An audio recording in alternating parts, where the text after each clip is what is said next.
আসসালামু আলাইকুম, সবাই কেমন আছেন? আশা করি সবাই অনেক অনেক বেশি ভালো আছেন। আর এটা হচ্ছে আমার হোস্টেলের আরেকটি ভিডিও। আর আপনারা কিন্তু আমার হোস্টেলের কাজকর্মের ভিডিওগুলো দেখতে খুব পছন্দ করেন। আর সবসময় তো রান্নার ভিডিও দিই, আজকে হচ্ছে একটু অন্যরকম ভিডিও দিলাম। আর এটা হচ্ছে হোস্টেলের ৭ তলার একটি ফ্ল্যাট। আর আমি হচ্ছে মাঝে মাঝে অ্যাটাক চালাই, গিয়ে দেখি কি অবস্থা, ময়লা-টয়লা আছে কিনা। গিয়ে দেখি অবস্থা খুবই খারাপ।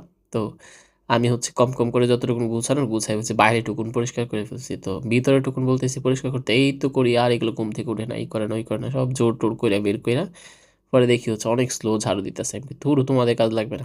আমি 5 মিনিটে সব কাজ শেষ করে হচ্ছে একদম চকি টকি আবার ভিতরে নিয়ে গুছাই দিছি, যাতে হচ্ছে ওরা কোনো ঝামেলা না কইরা যাতে হচ্ছে ওরা সুন্দর করে গুছায় থাকতে পারে, এই হচ্ছে বিষয়। আর ছেলেগুলা মাশাআল্লাহ অনেক ভালো, কিন্তু ওরা ছোট মানুষ এবং বাড়িতে কোনো কাজ টাজ করে নাই, সেজন্য হচ্ছে ওরা গুছায় রাখতে পারে না।